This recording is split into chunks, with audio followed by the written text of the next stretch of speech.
saw. I think these are some, as you can really always say and see, by the way, these are some very highly skilled players. But we did have some questions about the builds, about the timings to fight, right? And they just can't afford to mess that up versus this Trailer Park Boys Meepo, right? It is scary.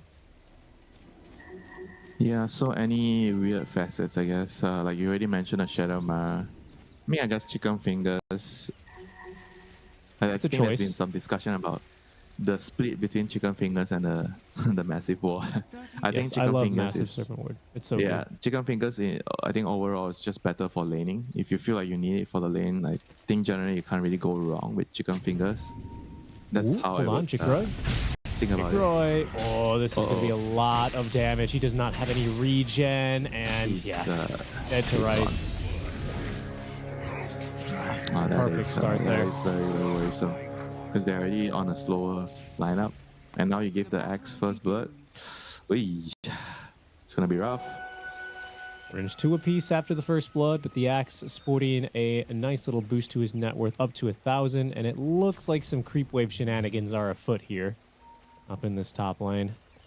They're also looking for 4-2-3 down bottom. Oh, they're also doing a creep wave shenanigans down there as well, pardon. But both half laners with some shenanigans. Yeah, I mean this is quite common nowadays. And then you know that the heroes can't really stop you, or like what the centaur saw from his perspective, his morphic just got killed, right? So he knows they are get at top, so he can get away with blocking the wave at level 1. I think whenever you can get away with it, you should always do it. I think Yeah, it's always good, to force the enemy carry under the tower, and then you push the wave, and you make sure your position for blocks the camp or body blocks the camp or whatever he wants to do it, sentry, and you get the creeps in front of tower. And once you can maintain control of that, the lane is yours, on the offlaner. Like yeah, DB is exactly. pretty happy now with the lane. And look at the damage up in this top lane. We can see in the picture-in-picture, Varij has just been, he's just been face tanking so much of this damage Yeah, with that level 1 napalm. napalm, battle hunger. Yeah. Sometimes you see flame break early, but in this kind of a lane, they've just been keen to do as much damage as they can. We'll have to keep our eyes on that top lane to see if there's any really aggressive moves. But a phenomenal start, obviously. I was going to say for the IHC top lane, but they're the Trailer Park Boys now. Yeah, that's their old team name, old team, old sponsor maybe. I mean, it's looking good for them so far. So they get the flame break. Buries. Oh, that's just a kill. This is a very hard lane. Yeah. Silencer and Morphing, because Morphing can't really protect you. Silencer kind of doesn't feel like the best bodyguard, right? Because usually you see with Morphings, you see Undying, you see ET or Clockwork, the range Ogre, not the range heroes, but the melee heroes to be the body in the lane. Right? With a range hero, it can kind of be tricky. Bottom, below, trying to right click down 4-2-3. There's that Thunderstrike facet, but it's still only a level 1. Thunderstorm facet, pardon me. Thunderstorm. So everyone in the field gets hit by lightning.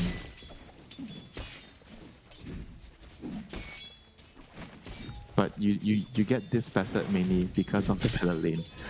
Yeah. I feel like most people don't really think about, I get the Thunder Strike on all the units in the kinetic field, I'm gonna farm, I'm gonna max my Thunder Strike and kinetic field, and I'm gonna put Right. it on the creep wave and I'm pushing it out. I mean, I do admit I do it sometimes, but I don't take this facet Yeah. just to do it, I just Yeah. do it because Same. I can do it with this facet, It's mainly for the Yeah. laning phase.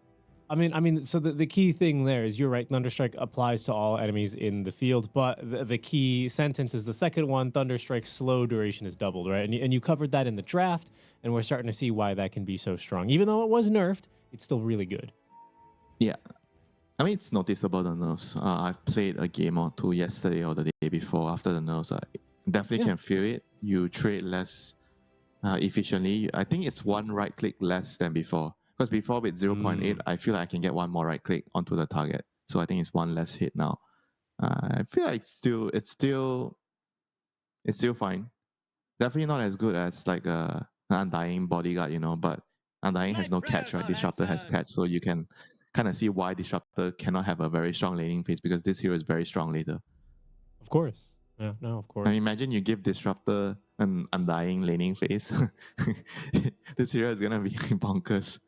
Yeah. No, I agree. It is funny though. Like you talk about a lot of the like up top lane, you're like, oh, this Morph lane, he needs like one of those melee bodyguards, not one of these range guys. I And mean, then I you would talk say about, oh, prefer to disruptor. have. Sometimes you can make it work with, say, like a CM or a range like Warlock. Warlock kind of is a weird thing, right? He's a range hero, but he kind of also acts like a melee in a way because he's tanky and he has a heal, you know? So it can be blurry between range and melees when you're talking about, oh, he needs a range and a melee. I Yeah, would say true. that it's more a type of hero. The type of hero Yeah, that the you need matchup in the lane. dependent, right? As well Yeah. a bit. Let's speak a bit while we're paused here early on. Let's speak a bit about this mid lane matchup, shall we? Haven't really brushed on it at all. Pretty even, right? I think always your concern is when you're a Storm Spirit, it's just getting out denied, especially when you have to Yeah. I watch mean, your spacing on these raises. the lane's going to get tougher when I think the moment SF is level 3, this lane is going to get harder and harder. I think at level 5, you just can't play the lane as Storm. If I'm not wrong, I've seen this lane a couple of times. In the early levels, you'll still be fine on the Storm, but eventually he's going to kick you out and you have to go jungle. And then with this facet, he's going to look to pressure a tower with the siege wave, and you're going to need your supports to come over and try to defend the tower as much as possible. So rune control is going to be super, super important in this matchup. The supports are going to have to, fight for the runes. I think some games you could say that it's fine for the supports to play on the side lanes, 6 minutes on. But I think in this particular lane, SF against Storm, you have to play mid. That's going to be troublesome, right? I mean, we've seen how vulnerable this top lane can be. 11 and Narman off to a fantastic start. So if Varij is going to try and rotate away, it's going to alleviate a lot of pressure. It's going to allow a lot of pressure, actually, onto Jikroy, I should say, as we see a little creep wave skip. Back down bottom, the second Meepo is in play. 4-4-2-3. The Centaur so far, he's getting a lot of good farm again. I think similar to the game yesterday. His laning is looking pretty smooth, double bracer. So, I mean, again, Meepo doesn't really do anything through the lane. Taunt onto 2, up to 8 stacks of that napalm. Jikro's got to be a little careful as well here. He's going to get those napalm stacks reapplied. He's got 21 charges. He's fine. He's okay. Yeah. I mean, this is quite normal for this lane. Morphling Silencer. Silencer has to die in this lane. There's no other way. Because there's just too much catch and slow and a lot of damage, right? Through the sticky napalm frame break and the battle hunger. I mean, this is a type of lane that does not at all allow the Silencer to be enabled, Like Silencer wants to kill heroes with say a lane that has a stun or kill potential. This type of lane, he has to be so careful about his positioning. Like once he doesn't have his Arcane Curse, the Bat Rider is going to be happy to play aggressive with the napalm. Yeah, exactly. That smoldering resin makes it so difficult for him, right? That innate, he's just constantly getting out traded if you can't dissuade him. Too much damage already. You can't. It's not even about trading. It's just you die. You die straight up. You get caught. Even if you're close to full health, you're just gonna die. See how he's standing right now. He's so scared. Yeah. He's constantly trying to be in fog most of the time. I would be too. Mamang Daya mid lane. You can see, like you said, Winter at level 5. It's becoming that kind of a lane here for him. He's got these infused raindrop stacks. That's something here, but he's already down to 3 stacks. So it's only going to buy him another wave. Yeah, they should try and kill him before he's level 6. Yeah, maybe the support should be thinking about moving there soon. And Rune is also coming up in 30 seconds. I expect the Bat probably to move soon, but I think he's gonna move bot. He's tipping bot. Interesting. The Centaur kind of feels like it's a very tough kill. 3 bracers, huh? He's tanky. It's very difficult to kill the Centaur. I'm not so sure that they can do anything to him. Man, I've got 1 point in If I'm the Earthbind. Centaur, I'll be happy they try to kill me, because then my Storm and Morphling is gonna farm. Right. Okay, they're heading to the bot rune. Invis spawns top lane. Yeah. Of all the mid laners, they know the Storm went back to base, so they're still gonna get the rune. Earthbind down bottom. What's the Bat is already rotating on over, getting ready to party mid. Gank, yeah, I think. Okay, so the Storm's going to TP to the top tier 2 tower. Mamang Daya, he will zip in then onto 11. I think did the neutral stun him? I think it stunned him, and now Sanctity out from the Invis rune lets loose the Requiem of Souls. So a quick 1-for-1 trade. That'll neutralize that Galvanized stack Mamang Daya just picked up. Yeah, and the siege creep is still alive in mid lane. Oh, this is worrisome, you know. And now they can't come to the mid lane to defend because there's a disruptor glimpse, you know, if you TP down. This is not looking good, and SF is doing a good job. He keeps the wagon, you like to call it, alive. Yes, the wagon, the car, as you call it. Yeah, I like to call it the car. It just makes it special, you know. Every 5 minutes you get a car. Wisdom shrines though will 5 just minutes be they give split us a car, 50-50. you know. Yeah, Dota, we need to bring back the cars, right? More cars are necessary, is what you're saying here. I mean, imagine if it spawns 2 cars at 5 minutes. Wow, that's too many, dude. Monkdaya Varij unable to catch up to Narman there. Maybe a little bit too speedy, a bit too mobile. It's the lull. Sitting at the twin gates, wondering if he can make a move here somewhere. Seems like he's better off trying to maybe assist DB in finding something down bottom now. Man, this triple bracer Centaur, he's big. He's had a pretty decent landing stage, that could be said. Jikroy as well, looking fairly even, but you know, off of the momentum of that early first blood, it's 11 who is so far the best off, with Storm dragging behind after his death. Yeah, 11 is going to have his blade mill in a bit. That's going to, I think by default, kick the morphing out of the lane because the morphing can't really play against the blade mill X anymore. But it's still going to be hard for him to kill the morphing like straight up because you don't have a dagger yet. But at the very least, I think the blade mill is going to kind of help them secure the tier 1 tower at top. They can make rotations, the morphing can't sit in the lane. Because the strength of morphing usually he's able to sit in the lane for a very long time. But against an axe, it will be kind of tricky and risky. And you see a lot of pressure being applied on the mid lane. Maybe the Bat Rider is like being annoying. Blade mill is already done on axe. Yeah, flying his way. Might farm a stack with it. Yeah, level 6 is on these supports are really the only thing I think that Trailer Park Boys are looking for as far as really going hard. Especially the Disruptor's level 6 is going to be super important. He needs it to kill the Storm or the Morphling. You never want to use your Disruptor on the Centaur in most cases in this game. You only want to be using it to pick off either the Storm or the Morphling. Even though it's not that long of a cooldown, right? But yeah, from my experience, it matters a lot in games like this, you know. There's always like a hero that you have to kill as Disruptor.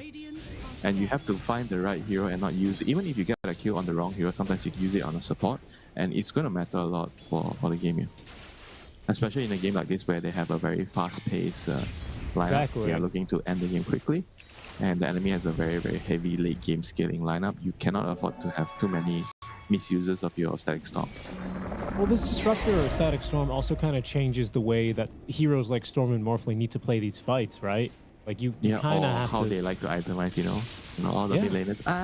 I think I can get away with a late BKB, you know. BKB, yeah. Eternal Envy says buying BKB early is game losing, you know, so I'm not going to do it. That's true. Yeah, that's very true. Smoke play now. It's still kind of true. Monkdaya, he's got this bottle, amplified damage rune, smoke breaks by SC. He will send him packing there with that level 3 glimpse. That was a good read. He knows something was coming. He was standing there getting ready. And I mean, to be fair, I felt like he could have actually died there, because the Storm could have just still went on him with the AD, you know. Or be a little bit more assertive. So once the smoke breaks, you just zip in. You don't have any fear at all. Hey, speaking of Storm zipping in and like Static Storms is what I meant to say. I should mention that Tech Free Gaming, you know, with Varij now having level 6, he does have the option to cover Storm on a dive, right, with that global. I would say in most of the cases, they will be fairly safe. And as long as they're global, the Storm can just zip in on any target, you know. See, it's not really too afraid. Disruptor is trying to look for games here. But Storm is very, very calm. Oh my god. He's playing so calm, you know. He's in front of the SF, you know, just like kind of like taunting him. Come on, get me, you know. I know you want me. Yeah. Just standing there.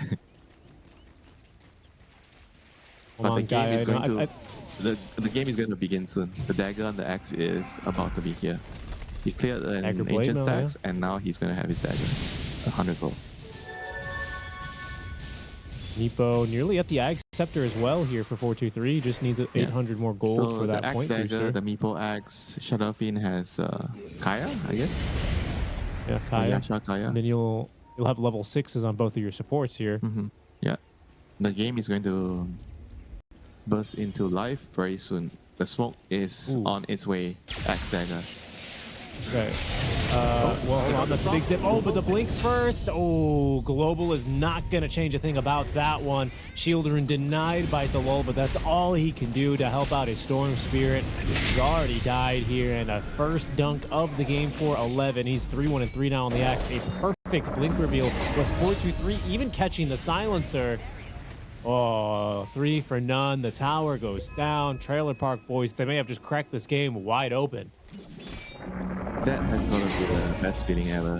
When you buy Dagger on a hero like Axe, the moment you get it, you kill an enemy core, you kill a tower, and you don't even use much, and the enemy uses their global, and you still get everything you want. Good TP out there by the Morphling. A good read by Jikroy. Yeah, Will manage to stay out of the way of a follow-up kill. Okay, so I like it. So DB is rushing Dagger as well. I mean, not rush. Oh my god, he changed his mind. Oh no. Didn't go Vanguard. I was going to bring this up, right? Because it's not exactly a rush. He did go for the Blade Mail. I mean, Blade Mail is still fine. Like, he can get one small item. I was thinking Pipe, Okay, Pipe's not exactly a small item, but he can get one transition item. I don't think you should rush the Dagger, but you can get one. You're allowed to get one of those items, but now he's getting two, which is, I think, one too many. Because if you put yourself in their shoes, right? If your Centaur is not buying Dagger early, so it means that the only person that can join the fight and make moves is Storm. And Storm is a hero that does not do well against SF in the lane. So Storm is going to be lagging behind. And do you actually want a person that's lagging behind, making moves early, or do you prefer the guy that is having a good lane, making moves? Obviously the guy that had a good lane, right? But the guy that had a good lane is not buying the items that are going to allow your team to make moves with him. So this is like, for me, the concept on why I say that the Centaur should be the one buying Dagger early to help the team, because you're going to expect the Storm to have to recover. Yeah, it's this concept of like sometimes the space maker has got, we talked about this back when like Timbersaw was really strong. Sometimes, yeah, you could just go like this Ags shard build and just really buff up. Or you could just, sacrifice yourself a little bit early, pay back your team from the early laning start and make some space, right? Sometimes you got to do that on the off lane. But Vanguard's completed. Thing, right? Players have this, can I say default playstyle sometimes? It doesn't matter what hero they play, they always play this way, disregarding the situation in the game or disregarding how your teammates' game has gone. Because sometimes your teammates' early game affects it. They catch the Axe here. Wards. He's coming on in. Going down. Global. You're just trying to TP away? No. Oh my god. Wow. What a read. What a read. No more chicken fingers, no more hacks, no more shackle. Yeah. Easy TP. Yeah, they just used about everything. Yeah, really good reaction. And I think Sanctity with his Yasha and Kaya, he can look to farm from some snakes up. He will refrain from doing so at the moment. Yeah, he's not gonna. His diet does not include snakes. I know that feeling. I see the enemy shaman play some mods. Oh, looks like it's time for some dessert. After playing on the lane, I'm gonna walk over, try to hit some of those, and then when I die, I'll just like mumble something. Oh, guys, I'm unlucky. Unlucky. How did I know? Oh, Shaman has blink. Guys, Shaman has blink. Greedy. Speaking of blink, Narman has blink as well. Varish has managed to sneak by him just barely here thanks to the night vision. Yeah. I thought Bat had a little bit better night vision than most. Ooh. Okay, Can he get Axe the call kill? on the bottom lane. No. There's a storm here. This time 11, he might have bit off more than he could chew. 11, he's going to die. In the mid lane though, DB, he got jumped in the meantime by Narman, who does commit that blink lasso to pick up the kill. Sanctity ultimately will be able to clean him up after the glimpse comes through. That was still really good for tech-free gaming. Yeah. Yeah, I take that trade, because the Axe is a bigger kill. Anytime, any day. And more importantly, Morphling survived, and he's going to first storm of the game. Yep. Going to be on the silencer. Second storm. The first one was a storm spirit. This one's a static storm. Sorry, second storm. in Southeast Asia, we frequently have thunderstorms. It's true. Not just once in a while. That's true. Usually once per afternoon, even in some parts of the year. Well, I gotta admit, we haven't seen one for quite some time. Yeah, It's been like a sunny, week. hot. It's been like a week. For some people, actually, that's a long time. Here, that's a long time. Yeah, here That's it's a fair. long time. I think 2 weeks for me though. I don't remember hearing the pouring of rain on my roof for quite some time. You get rain last week. I think you were just asleep. It was 7 p.m., so maybe you were already asleep. Excuse me? Are you trying to say I'm an old man? No, you have a routine. You have a very healthy routine. That's what I'm Yeah, saying. that's just a polite way to say you're old. 423. give you that, I think you're he's always gonna really farm some snakes. The polite. lull you just put down these serpent warts down bottom, and 423 says, delicious. He farmed basically every single serpent wart down there. Okay, And they're now gonna they try and can't go kill on him him. now. Was it bait all along? I don't know. He's got Mega Meepo. Good luck. And do you want a global for that? Probably not. Top lane Just keep it. instead. EV once again. He's gonna get initiated on 11's actually gonna follow through here. Okay, global silence. Chase him down. Narman, he's been killed off by DB. The glimpse will take back Jikro to the tier 2 tower. Mamang Daya thinking about diving forward, but without any vision, he thinks it's a bridge too far without the global to silence. Yeah, they have taken the bait, because DB has decided to not go for dagger. So the way he plays is he shows himself in the lane because he's very tanky with the Blade Mill and Crimson Guard.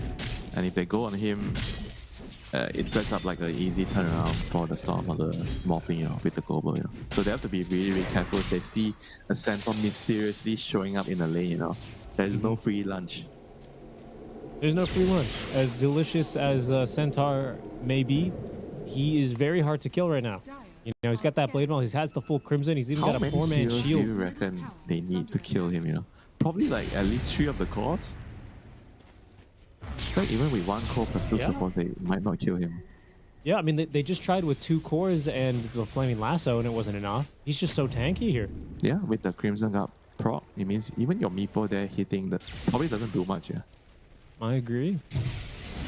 Yeah, I agree. Look, and he also has the dormant Curio poor man shield, so that's increased his damage block, which is Trying to even do better, math right? in the morning. Yeah. Well, look, thankfully I don't have to do the math. It's already it includes the increase. I don't know what the normal one is, but I think it's 30, is it normal? yeah, 30. Or 20? That's 30. Let me check. 423. You might. I mean, he's going to witness it for himself. Okay, well, here are the 3 cores. This is what we were talking about. Blade Mail does come out extra early, but TP's coming to that tier 2 tower. Oh, no. Mass Serpent Wards planted on down. There's the Stampede. They have no control. Look at that Morphling. He jumps in, and he's just going to find himself Static Storm silenced up. He does nothing. SC, he dies for that, but his body in exchange for the carry, a trade well worth it. We do have a Mega Meepo ready to use, but you can't use it if you're global silence. Oh, the Meepo's still alive. Get the Mega Meepo off, and now he's free to turn. Sanctity this entire fight ripping through everyone, but it's 423 ends up with the triple kill. Gosh, That's such a crazy fight. What in the world was that? that was the Skadi reveal. We didn't even get to talk about it. We didn't realize that he actually just finished his Skadi pre-20 minutes. And the Skadi was devastating, For Morphling, you can't really rely on your attribute shift. I mean, I think he still got silenced, so it probably didn't matter. He got silenced by the Storm.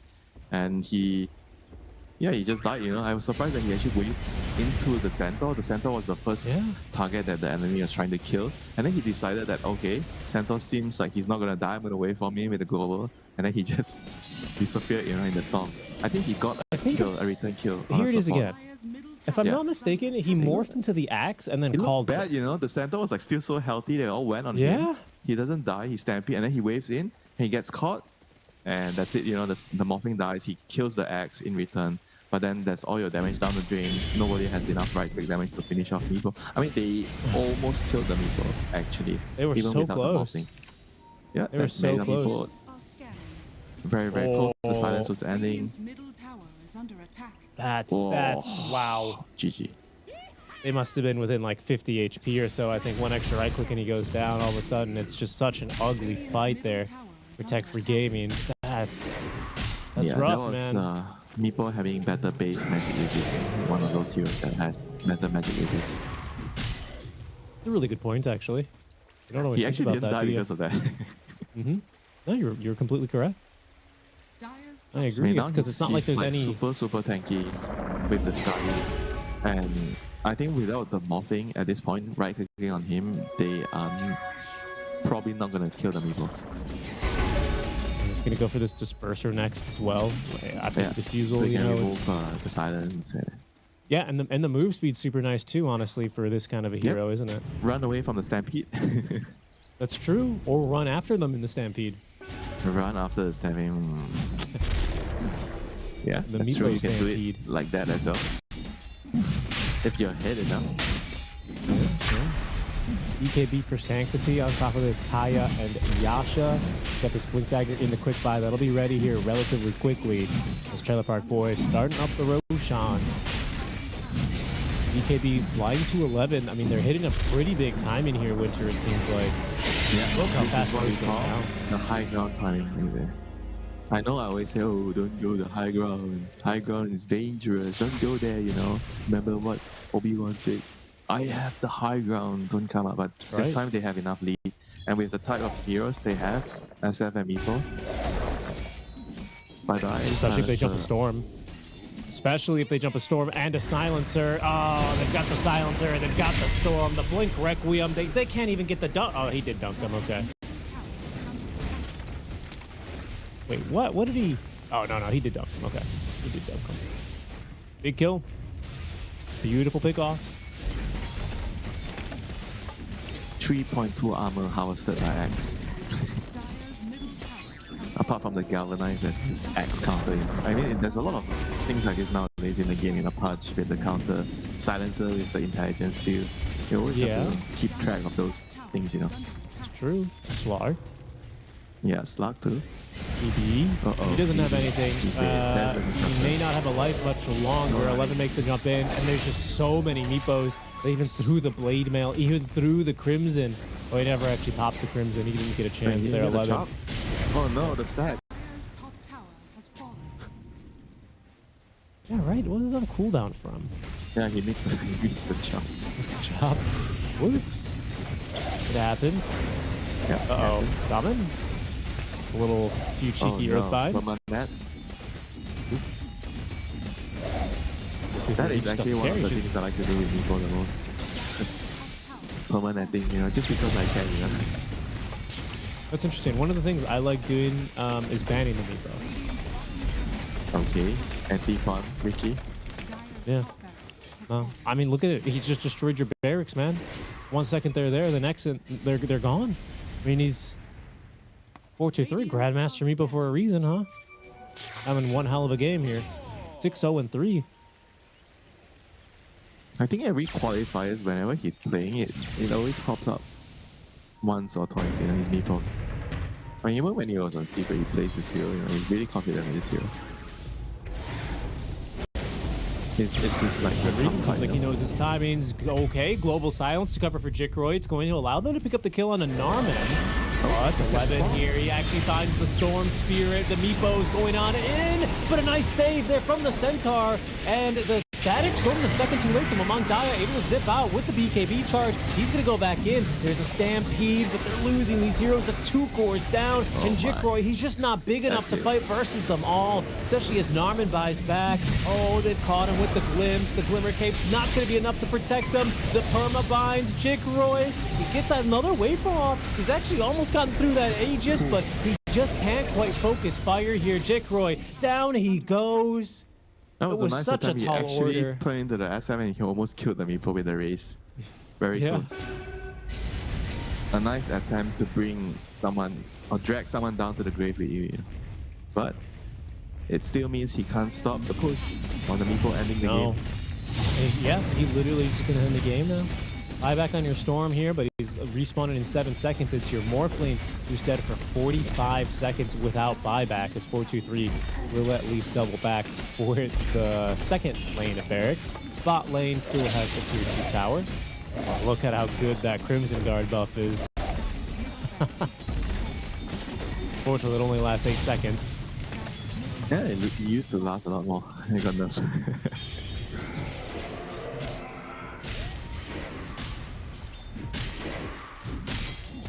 And that's one lane, but Disruptor still wants more. He's hanging around, looking for a fish. For a fish, maybe looking for a snack as the chicken fingers the axe. It's not going to stop this Bat Rider. Static Storm zoning him away, but the Storm, he zips onto the other half of it. 11 is here to cover him, and they're going to punish him. Mamang Daya dies through the BKB as he tries to save the Centaur. Oh, and he was not even be able to do that anymore. I don't know if you noticed, but there's an Acceptor now online for our Disruptor. 4-2-3. He's just in there. He's trying to end the game, man. The call, it's going to connect onto two heroes here. A buyback on the Storm. Look at Mega Meepo 4-2-3. 11 with the BKB. They just cannot chase here. Mamang Daya doing his best here. But it's just, they are so far back in this Meepo. He is so big now. Yeah, it's just not enough, you know. It's a good back off as well after the buyback. Trailer Park Boys, they're showing that they have discipline. It's not all just running in, being aggressive, killing heroes. They can back if they need to back, you know. Sometimes you don't see that happening, you know, in SCA teams, you know. Once they go in, there is just a one-way ticket into the fountain. Yeah, that's true. That's I mean, true, right now but here in the lower all they bracket, need to do is just reset. I mean, they could just kill the outer tower and then wait for Roshan, maybe if they want to be absolutely safe, but I don't think they have to, you know, because they are in such a prime position right now with a lead that is big enough to just straightforward go for the end. Just go for the last Rex and end the game. this is a cheeky move in. 4-2-3. Gonna give Vision. Earthbind does connect on the Zoo Narman. He's actually connected, and he's found the right Morphling. Look at the damage, not enough. He does get a waveform out, but it's cost him the global silence. Narman is going to go down. There's going to be the Requiem of Souls. The Fear does connect onto Jikroy, but he's quite tanky. And with DB here to cover him, can they finish him off? Crimson Guard buff is out. Another waveform on out, so they're going to have to settle, it looks like, for DB. Stampede will make this a challenge, but the Earthbinds are connecting, and then they've run everyone else out of the fight. DB, he will die. Tanky almost has the damage there for the lull. Mamang Daya doing what he can, Winter, but it's just... I mean, look, it's a 2-for-1 trade, but... I mean, that I think only happened because the SF, he popped BKB too early, so he got global silence after the BKB. So when they jumped in with the axe, he couldn't follow up with the Requiem. So that was like unfortunate for him, and that's what cost them like the two supports in the backline, right? Once that happened, he couldn't get his Requiem off. I think the Storm or the Morphing, one of them killed both the supports in the backline there. Yeah, it'd be just a good jump in. I mean, it's... Trailer Park Boys at this point, Winter, they're just kind of like running in and taking whatever fight comes to them, you know? The positioning is pretty good. Narman, you know, able to find the lasso there, but I'm wondering how Tech Free Gaming, like, can try and play around this, you know? Like, how do they even approach fights right now? With no dagger on the center, I feel like there's only one way. The Storm has to be the one jumping, and you offer horse meat as bait and hope for the enemy to take it. And you have to kill the supports first, you know, like what they did in the last fight. Go for the Disruptor. You already mentioned the axe. He has the axe, so you have to take him out. And obviously the bat. Those are the two easiest targets. I think that's their best way of approaching the team fights, you know. But if Trailer Park Boys don't take the horse meat bait, then that's going to be a problem. Yeah. Yes, it is. Trailer Park Boys at the moment smoking up right before this Roche timing. There's some horse meat. They think it's bait. It's actually not. He's pretty isolated here, so now they're going to make the jump on in, quickly realizing this opportunity. It's just a free meal, Richie. No bait. It's a slow kill. Sometimes it is just a free lunch. Oh, no. And I think Trailer Park Boys, they're going to eat their lunch. Tech Free Gaming, they don't have buyback on that Centaur.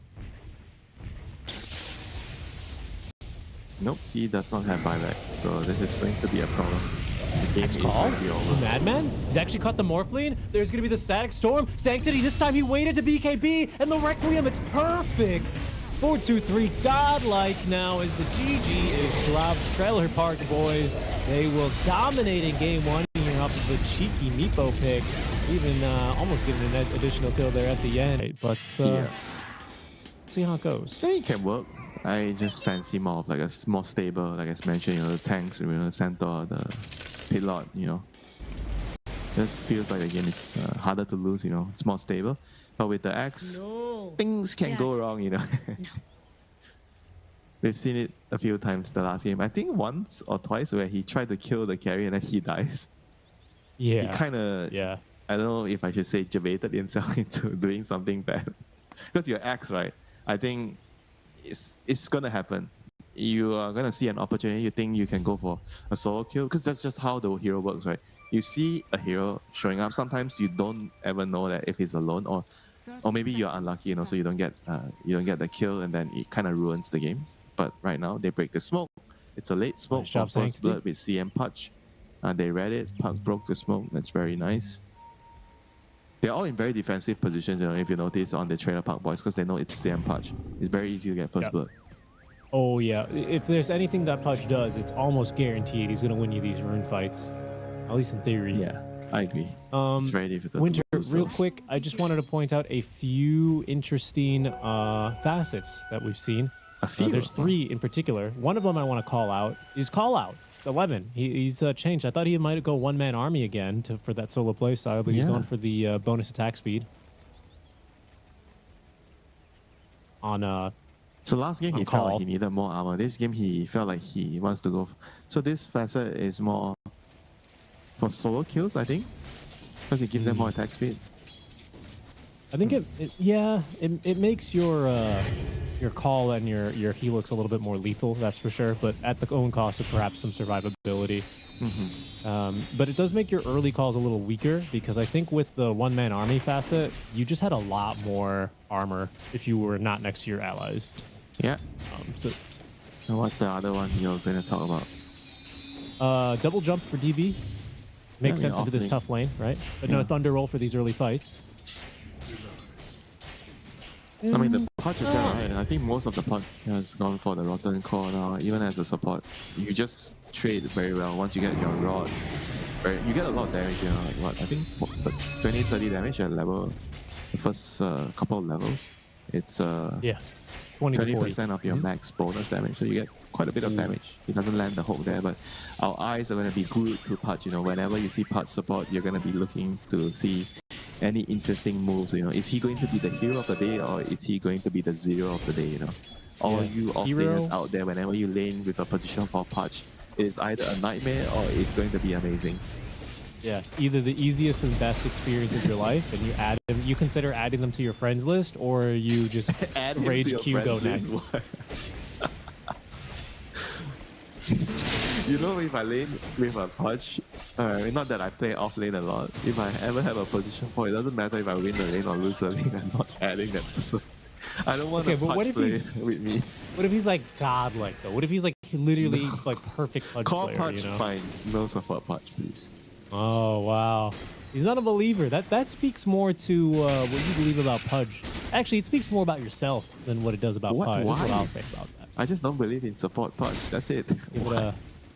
Give it a hope, Unless man. you're 9 Come class. on. Okay, if you're 9 class, then yeah, sure. Go ahead.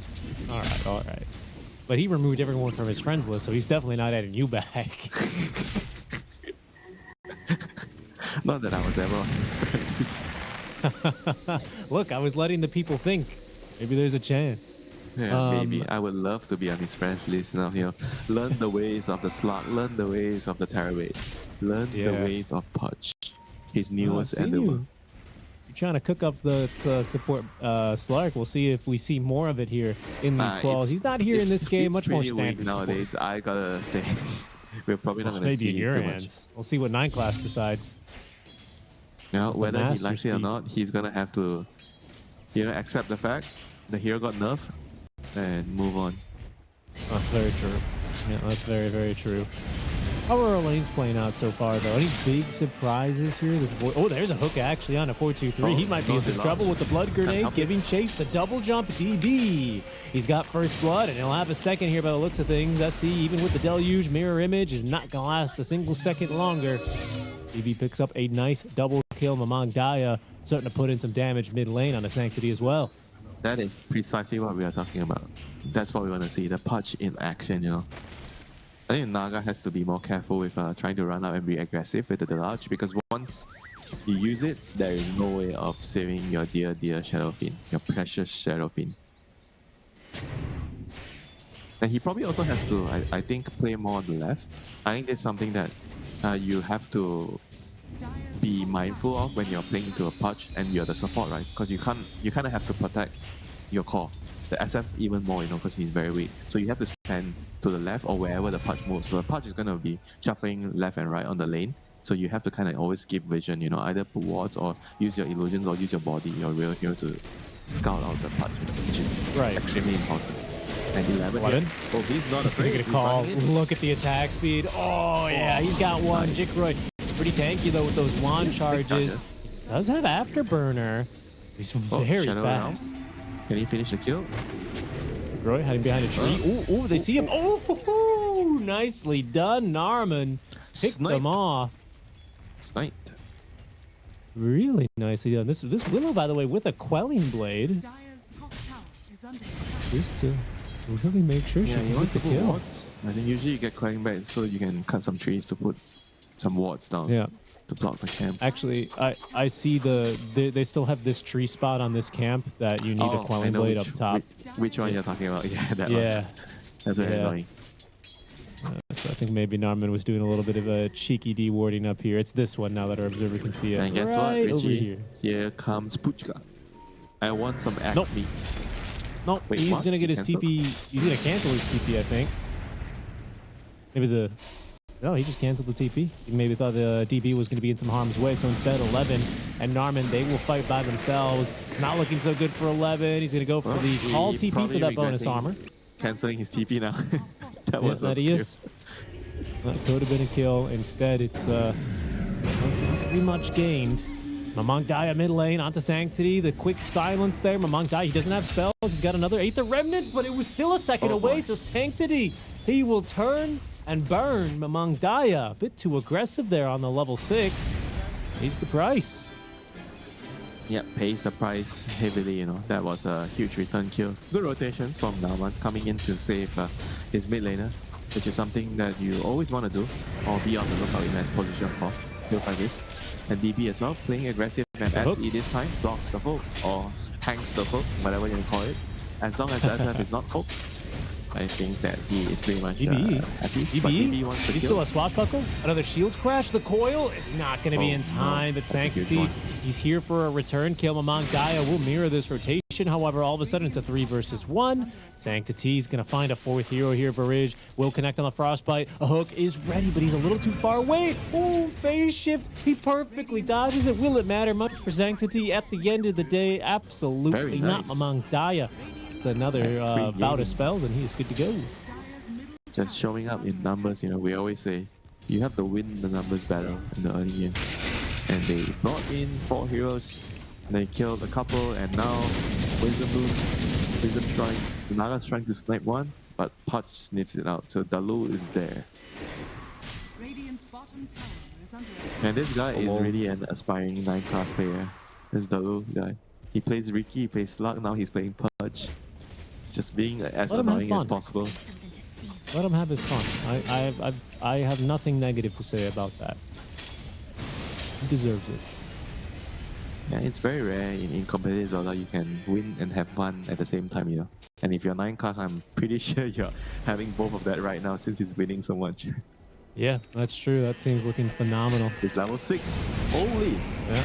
This member is ready to go. DB letting loose the Rolling Thunder. Look at that. They just have to abandon 4-2-3. Contrast this with the game he had just recently on this Meepo. Phenomenal drop shot. This is 3rd death in the laning stage. It's level 4. This is looking really, really good for attack-free gaming right now. They're winning, well, maybe not winning all lanes, but they are doing well in all lanes. They're winning mid and the off lane. This is... Oh, no, never mind. He's totally fine mid. Mamang Daya is easily going to be able to escape, and even gets a regen in. Oh. Game. How many stacks our friend Dalu has right now? 5. 7 extra strength. That's kind of incredible, actually. Give me a number, Richie. How much do you think he's going to end up with this game? I want a number from you. I demand it. Okay, so I personally think we're still in for a bit of a longer game here. I'm not going to tell a lie. I think these fights in skirmishes look really good when Tech Free Gaming is able to bring the numbers. But as soon as you actually have levels on these supports here for Trailer Park Boys, I think the first song especially, is going to catch them off guard. And I think Trailer Park Boys may be able to snowball from there. So that being said, I think we're in for a long game. I think we're going to see 17 flesh heap stacks. We're going to see 12 more. DeLol, he's going to try and add to his collection here now with the TP on in. Dismember, Blood Grenade, a hook. Pretty good combo here. Look how fast he is with the face boots. Actives 11. He's gonna get the call off, but there's the 6th stack here as Mamang Daya jumps in to secure the kill, and we'll get even an additional up to 7. 9.8 strength total. Holy. That's a Ogre Club right there, you know. Extra 1k net worth. Yeah. Seriously. I mean, he's got 1300 HP, and he doesn't really have any stat items except for the wand. It's normally what you see with like 2 bracers. A few bracers? Really? I said 2 bracers. I think you're mistaken for a core patch. What? Core patches do Bracer. that, but not support patches. Well, this is what I'm saying. You normally see this amount of HP with 2 bracers, but he doesn't have a single one, right? Oh, okay. So I got it wrong. I thought you were saying Yeah. he should buy more bracers, you know, because No. it's not enough. I said this is normally what you see with 2 bracers. That's okay, I see. My coffee hasn't kicked in, you know, so please forgive You me, need to Sir have Richie. more kopi cacao. No, I just like the normal coffee. You know, if I coffee cacao means I don't have to sleep for 24 hours. I need a kopi Too much cacao a caffeine. little bit. Oh, the Discord server is on EU, they say. They'll figure that out here. We'll let the... Yeah, there it is. The admin very quick to adjust that. Shout out Splash. Shikura says same here. I'm sure Splash will... We'll see him once again. He'll splash another one. You know, that's what they say in basketball, you know, when you land a shot. Splash. If you hit the buzzer, No. If you hit the buzzer, then you don't get any points because that's part so of the scoreboard. splash is not hitting the last minute hoop. No, I think it's just like whenever you land a shot, you know, just splash, just goes in, right? I don't know. I'm not really a big basketball guy. I can't lie. But how can you not be one? It's huge in America. It is, and people always tell me that because I'm a little tall, but You're a little it's not Come really- on, bro. When you're in Malaysia, you're walking around, all everyone sees Yeah. is you. yeah, that's right. You know, Adam, he plays a lot of basketball. He's tried to recruit me for the team. 3-for-3, that is. Big basketball guy out here, but I'm just Yeah, you know why he wants to recruit you? Because you're tall. You're taller than a the little rest of bit. the field. I can't do it. Listen. I'm a much better Pudge player than I am a basketball player, and we'll leave it at that. And I miss about 10 hooks every game, okay? So I bet that's to saying differ. something. You're not a good Pudge player. I'm sorry, That's what Richie. I'm saying. I'm a much And better you Pudge player than a basketball player. So you can imagine how good I am at basketball, my friend. Here comes the siege down bottom with our tanky Pudge. 7 flesh heap stacks. He may make it even 8. As the SF. Okay, they're going to make a play Into here. net. Song into Requiem. We got the puck incoming as well. Perfect combo. The hook's going to miss. And 4-2-3 picks up a big kill. Actually, it goes to Sanctity. But he's going to continue chasing here with the haste rune. Finds the lull. Snaps the coil. Down goes the tanky Pudge. That's kind of what I was getting at here, Winter. I think they're in for some trouble here. Maybe even mid lane as they set a trap. Mamang Daya springs it. Could have another astral step here to get out of trouble if necessary. So he's going to be A-okay, but try to nuke the wave for the wagon. Yeah, And 11 and Nama Norman wasn't were there 6. trying. If Nama was 6, he probably would not be alive there. That's true. That's true. Time to get their levels, but yeah, I mean, we still have a game despite the last couple of minutes going Tech Free Gaming's favor for sure. But with that last song into a kickoff, it's definitely gonna stabilize things for Trailer Park Boys. We still have a game here, even though things are rough, you know, for 4-2-3 and his squad at the moment. But they're gonna have to use some time to recover. X is the richest hero on their side. He is about to have his dagger, so he's not rushing the Blade Mail dagger this game because he didn't have as good of a start. He went Vanguard, and now he's about to get his dagger first before he goes for Blade Mail. Because they can't afford to wait for his dagger, if he goes Blade Mail after the Vanguard. Yeah. So he's going to be able to let's join talk- the farm. I want to talk about quickly. Oh, hold on, Sanctity. Let's relate it to him actually here, but he's going to be just fine. I wanted to talk about how well Tech Free Gaming have responded to the 18th puck so far. Right, it was the last pick, 24 Void Spirit into an 18th pick puck. Yeah, he did well in the lane, and he's going to have solutions against him later with the Agrims. I mean, I say later, but he's already halfway two there. components. More than halfway there. More than half of it. And here comes the Lu, the man of the moment. Hook. There we go. See. There is some eel skin. Caught trying to micro a little bit too cute, and Delol catches a whiff of him. Some hooks him. unagis. Delicious unagi. Yeah, true. Oops. Up to 11. Okay. 1, 2, That's not the first time we saw that. Unfortunate. BB, he needs to get pretty pinball good him? path in here. 11, nice footwork, Nice. gets the blink out in time. Didn't get caught in the pinball zone, Richie. That's important. That's important. You got to be careful on those bumpers. A little reel in on a Mamang die. We have a Dream Coil, but with the lull behind, it's a little bit of a tough kill there. Yeah, meanwhile, Force just wants to hit jungle. He has his Master Manners, he has the new Feast of Souls, so he's going to be able to farm and move around very quickly. He have move speed as well, attack speed and move speed. And once again, into the frostbite. finds a Nice piece of pick meat. off. Nice pick off. What'll it cost him though? Narman, Bramble Maze set up here. They catch DB into the Terrorize onto the two of them. Mamang Dai is cut off from the side. They've got a Song of the Siren. Should they need to reset this one as well? But with the Requiem, it's good enough as they snap the coil on the Terrorize. Jinkroy joining from the top lane. That cooldown's pretty darn good, but it's the lull. He finds a kill there onto the puck. Song of the Siren's going to come out just too late to change anything about this fight. In fact, it might not even save SC. Another hook. That one's not going to be on the mark. The lull, he is far exceeding my expectations here.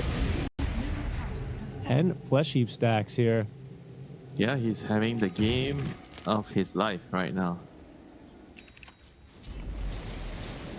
He's going for a Glimmer first.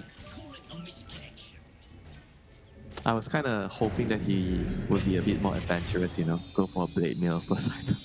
Seems like a pretty nice Blade Mail game, against their heroes. Well, a lot of uncontrollable damage, that's true. Yeah, but Glimmer is obviously the stable item. There's a lot of magic damage, so you want magic resist to deal with that. And it also kind of allows you to sneakily initiate Glimmer in and get a hold of the SF, bite him down. I think in the team fights, he's probably going to be targeting the SF the most, right? He's the guy that you want to disable, stop him from right clicking. So you want to be trying to focus him. And it's going to be up to the Naga and the Dark Willow to probably protect the SF in the team fight, right? They have the Terrorize, they have the Song. So there's going to be a lot of ways to make sure that he's unharmed, so he can dish out the deeps in the team fight. But before he has BKB, I think he's always going to be vulnerable. That's berries. Call. Another stack. They want the Time stack. for a maiden. Oh, The no, lull, he wants though, to will get make a that a stack. little bit difficult. A hook's going to come through, but this is going to be a challenging kill, honestly, into 11. So instead, they'll turn back and settle for the kill on a Narman. That's still a stack, though. Up to 11 for the lull. BB, Okay.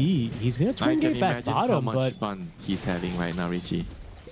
he might still need to go back top lane. Now, he's got a tower to TP2, and he has a TP scroll. Yeah, I His thought they were going Glimmer to maybe is look on for a his way, fight. right? He already has Glimmer. So he can actually be sneaky. Does he have Glimmer, the whole thing? Yeah, he already has the whole Glimmer. He is going to be able to actually maybe even find for some solo kills here, if he can actually Yeah. sneak up to one of the supports of the SF. I'll tell you who Maybe else not is that big. Mamang Daya. He's been scouting under this Observer Ward, but he's got this Ag Scepter fully completed now. No, So top he's lane. going to be able to play a lot more aggressively, and he's going to waste no time in doing so. There's the Silence Resonant Pulses, sets up the lull for a Dismember kill, nearly catches the correct Naga Siren. Yeah, good effort. And so 5k lead right now for Tech Free Gaming side.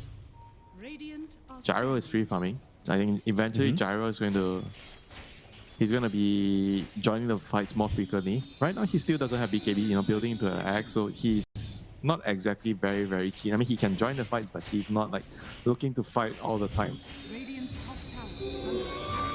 I think without BKB, there's always a chance that you just get locked down in the spell damage from the Dark Willow and the Park, and you just die. So he's just taking things slow still, focusing on his own farm, getting the axe done, and I think after the axe, you'll probably see him get the BKB, and then he's gonna show up more frequently. Another solo kill potentially here for Delal. Yeah, Dismember with Farish to provide the lockdown.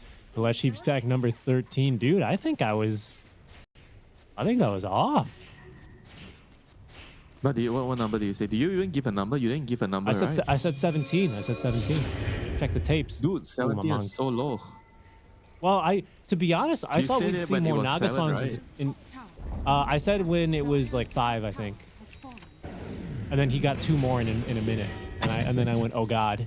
Oh God. I mean, it's probably going to be along the lines of 20 to 30 at this rate. Yeah. Maybe 25. I agree. Yeah. Probably. I agree, especially when there's going to be no solution to this Void Spirit Acceptor Silence, right? And imagine when he gets his lens. Ugh. I can only put myself in his shoes and think of the fun that I'm having. You know, whenever you play a hero like this and you're having this good of a game, it is just so much fun for you, you know, but not for the enemy team. Exactly. Not so much for the enemy team. It's always this type of heroes, right? That you have a lot of fun, but you kind of drain the fun away from your opponents. Some people just always like to play heroes like this, you know. You know the feeling when you play techies? It's only fun for you, but not for everyone else. I think with old techies that's very true. I think in general Dota's moved away. Yeah, right. Dota's moved away from those heroes, but I agree. I know exactly what you're saying. Like an AM who's just gonna farm all game, right? Yeah. I mean, you could also make the argument that AM is not the same anymore, but it still kind of is in some ways, you know. Yes, I agree. With the new builds, they've been rather fun. Amplified damage from Among Dio with the Acceptor. He's got the full backing of his team as they hit a scan here onto 11. Who is going to die here? Naga. Might be 4-2-3. He's really good at tanking again. He's going to show on the wave. Naga's actually standing behind. TP's incoming. SE breaks the smoke, runs into 2. He's silenced though, so there's no song potential. As the hook out from the lull, they catch the Shadow Fiend, and he cannot get the Requiem off. DB runs him down first with that Rolling Thunder. Mamang Daya zooms in for the kill. They ignore the Naga Siren, and Delal's up to 14 Flesh Heap stacks. They bypass the bodyguard, Richie. The bodyguard is going to get dog off salary. How did they get past it? In fact, Delal, you might find another hook. Goes fishing into the trees, doesn't find much here. So 11's going to counter-initiate. We haven't seen a freezing field yet, but this is a good opportunity in the trees. He's going to go ahead and let it go. Song of the Siren to cancel that one. 11 looking to set up again. He's aggroing the creeps on over as he looks for another call onto the Pudge. Terrorize into the dunk. There goes 11, but here comes the backup now from Tech Free Gaming. 11 left behind. Down he goes. It's a 1-for-1 trade. I mean, that looks like the offlaner for as much effort as they needed. 2 ults with the Song and the Terrorize, but it'll still just be a 1-for-1 trade. Man, that support Pudge is just so difficult to kill. Tanks so much. Just be a glimmer. He's so tanky. 14 Flesh Heap stacks, giving nearly 24 strength. Yeah, he also has a really aggressive build, right? He has only 1 point in each. Usually you have at least 2 points because it will block off the rod damage. With his build, it's like you're gonna take a lot of damage. You take more than you block. So you're putting yourself, yeah, sure, you're doing a lot of damage to the enemy, but you're also killing yourself, you know. And it still took them so long to kill him, you know. That's how they got the trade. And this is Sanctity. This is able to collect the tower mid. The wall. He's going hunting. This is a hard catch against the puck. His shift is ready. You say that, but the world seems to think that I am the best fisherman at fishing fairy dragons.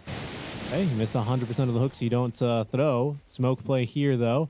They have vision on Delol. He's not the greatest target, to be honest, but if they can walk uphill or if they're just patient, Mamang Daya, he breaks the smoke. They're walking right into this. 11, he does not get the call off in time, and Mamang Daya, he's straight into the Naga Siren. The hook in the meantime actually connects onto the puck as Delol's waiting for him out of the phase shift into the dismember. They catch him with the frostbite. Down he goes, Delol. The man, the hero, the pudge, the savior of tag-free gaming Dolu. Yesterday he had a lackluster day in his slot when he reached, but today he is showing up. I am Porsche, I am the butcher, and the only butchering I'm going to be doing is Trailer Park Boys.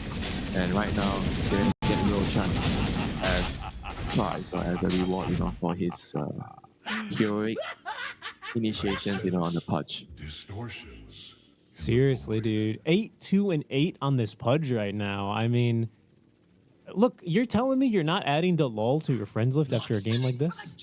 I mean, he's not accepting me, what can I do? That's probably true. Yeah, that's probably true. You probably blocked one of his hooks, I bet. You're like, sorry, bro, I didn't think you'd hook the puck. I was blinking into Hex. You know what? I don't even have the luxury to play with him, I don't qualify. Well, you're getting there. You're getting there. Top 600, Mr. Immortal. You're getting there. How's the rest of this game going? I mean, it's easy to fixate on this Pudge, right? Because he is having a good game. He's a very fun hero to cast. That's what happens when you have Pudge on your game, It's either you're talking about how much of a hero he is, or you're talking about, how much they are on a -1 hero team, because Pudge is doing nothing. Very true. Very true. He's doing enough work for 3 heroes. In fact, he's got the most hero damage on his team. He's out damaging the Void Spirit, so very much contributing to the success of this team. It doesn't even feel like Jake Roy on the gyro has to do anything this game. I was going to say. He came to 1 or 2 of the fights, but they don't really need him because the rest of the team, they're just doing so well, On the Pango, on the Void Spirit. I think the CM, Pudge, and Pango, the 3 of them are kind of like the shining stars, of this game, We can talk a lot, or especially one about the Pudge, but the Pango and CM, they're kind of also the heroes of the early game, right? Setting out kills with Frostbite, giving the aura with the mana, and the Pango with the roll, kind of catching them off, ignoring the song as well. So those are the heroes that are holding up the early game so the SF, not SF, the gyro can have the net worth that he has right now. Yes. Yeah. Pretty much the highest net worth of the game. He's been untouched. They can't really gank him because you have to get past their bodyguards, the Pudge, the CM, and the Pango, and they can't, Yeah, no, they just haven't been able to string it together. Song's still on cooldown. Roche is about to go down. You know what they can do right now in the team fights is just rely on this Song combo, either with the Requiem or the Song with the Terrorize. Or they could call into the Terrorize. There are a couple of ways for them to win the team fight still, despite being 9k goal behind and they have to deal with Aegis, BKB Gyro. But all hope is still not lost yet. There are still ways of them winning the team fights if they get the right jump. Absolutely. I mean, but this 10k lead is pretty nicely distributed across all of tech-free gaming. Tell that to CM, sir. Okay, that's why I said cores. They may be tech-free gaming, Winter, but they're not ags-free gaming. 3 ags on all 3 of their cores. Pretty, 23-minute ags. Tell me that again when Pudge gets his ags. I don't think that's going to be in the skill build here. Not too early. I mean, who knows? At this rate, look at him. He's TPing top. He's like, guys, don't worry. Watch this. I'm about to hook this SF. No way, right? No way. Oh, he was actually on the right trajectory. Yeah, he was. SE, he would have had a song, honestly, which would not have been too fun for him. Wow. I mean, SM has always been a hero that I always see. Wait, hold on. Down bottom? This is an opportunity. They TP 2 heroes. There's no Pango. There's no Pudge. But it doesn't matter. Look how easily they kill him off. 11, he finally gets off the call into the dunk through the BKB. It's pretty darn good as 423 standing his ground. He's pumping in the damage to Mamang Daya. He gets off this Essence Ring. Song of the Siren, though, is going to buy them a little bit of extra time. Narman's the only one to TP in. He only has a Terrorize. Sets up the Bramble first. Do they have the damage? No, they don't. And look who's returned to the fight. DB and the Pudge. They run down 423. A hook into a kill. Oh. Tech-free gaming. I think they're just gonna run this game down. I mean, there was a fight that they TP'd out, they left the gyro, the punch TP top to try to set up for a kill, and the gyro, and he lost his egg, sure, but they still won the fight. They had to all in him, and yeah, just have to lose their heroes. SF with the BKB just couldn't kill the gyro on time, and just once you lose your BKB charge, that's it. All the spell damage is just gonna destroy you. I mean, Naga kind of tried to save him with the song with the dagger in, but it was just not enough. I think he almost died to the Agadins on the gyro. The side gunner. Here's he the was fight like again. song, and I think you're gonna see it here. He jumped in his song in a bit. The Void Spirit gets a double kill here. CM ulti song. He actually didn't dagger song. He just song in the middle, and then he was like getting hit by the side gunner here. And then, Yeah, then you realize, mirror oh my image. god, I need to use my mirror image. That was funny. And then, oh my god, Mamang died nearly bodied by that croaker. Yeah, it was just so much damage. Honestly, just so much damage there. What did this puck die to? Yeah, just the silences basically into the call down and right clicks. Yep. 18 puck not working. He couldn't really snowball enough. He doesn't have a defensive item, and now Mamang Daya finally finds the eel, so more unagi for him. Yeah, I mean, this puck just didn't really have a really good game, despite being 18. They were able to shut him down. I think mainly with the Agadins from Void Spirit, and even in the lane itself, the Void Spirit did well. He was able to pressure Sanctity on the puck a lot. He didn't really have a good lane, so yeah, I mean, he was pretty much quiet, since the laning phase. Yeah, no, I've got to agree with you. There's a few items coming through. You could see like the idea of this draft as well with 423 with his 9-second BKB. It does some good damage, but there's just such a large lead built up for Tech Free Gaming that I don't know if it's going to be enough. We've got this Daedalus rather completed for Jikroy on top of all these items. Yeah, and you also have to remember that there's a lot of like physical barriers, like the Solar Crest, the Nova. I mean, there goes SC, but they have a lot of ways of blocking off the damage. It's not that easy for SF to kill everyone with his right click. Poch has the mid shield, Void Spirit has the barrier as well from the Resonant Pulse, and then Pango also has another barrier from the shield crash. So there's a lot of things that are gonna block your damage. Yeah, that's really true. Did you mention Glacier Guard already? Sorry. Yeah. I am resident CM player, Richie. I have seen that. I've noticed that actually when you're in the friends list. Yeah, it's a lot. It's gonna be a lot. And look, even without this Aegis Winter, they're just up to the high ground. Glacier Guard. This is live for Java. Yeah, he just blinks directly in. He just tanks 2 Aether Remnants. He's down. Jikroy's nearly killed off here as well somehow. Requiem of Souls just to cover 423 and it's reaching the DB. He turns with the roll-up. Song of the Sirens needed to try and turn this, but it's not going to save him from the call down. Right, that has to be it. That has to be it. DB is not done yet. He's still going diving. Mamang Dai is on his way in, and Delol, he's just collecting more stacks now of the Flesh Heap. That's going to be a kill, though, at least on a DB. He's worth a pretty penny. A buyback from the Naga Siren, but once again, Delol, he's just connecting the lockdown, the spells onto this puck. They do manage to escape at the very least, but that's the top lane of Barracks gone, deleted from this game, and 2 buybacks only for the Pango kill. Yeah, I mean, the game has gone so wrong, Mamang Daya. We should call him Mamang Diving, he's just in the base killing everyone. I mean, there's not much hope remaining, They tried to save the SF opponent, and now another punch kill, another stack. That's a dieback. Guess what, Richie? He's at number 20 stack right now on Punch. It was looking like they were going to end the game there after they killed the Axe and the SF, and I went, yes, but nope, he's up to 20. What was the number? 25? Well, you said 20 to 30. You gave a range. I gave a specific 25. number. I'll stick to 25, Oh, yeah. Make the prediction 20 minutes later. It sounds so smart, huh? Okay, fine. So does that mean you get to decide my number between 20 and 30? No, you know what? You had a much better read. I can't. I'm just salty at how well you. Hold on, Chickroy. He's got Satanic though, so he's not a he's not an easy kill. But yeah, he was just kind of running in. Honestly, that was wild. Or some may say that was unnecessary. But yeah, he got the kill. Look at him, dude. Chickroy's got that red light up microphone. I mean, he's scary. He's bloodlusted basically. IRL. It's gonna go in.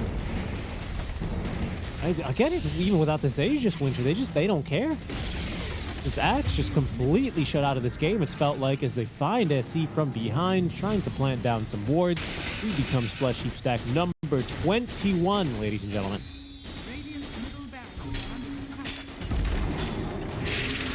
So nobody wins, yeah, if it's 21. No, it's okay. You get that one. Did you see that hook? We don't Lol, have to he have a predicted winner. the It's TP okay. into the trees for 423. If 423 waited another half a second to TP in, he'd be dead. He'd have gotten consumed by the hook.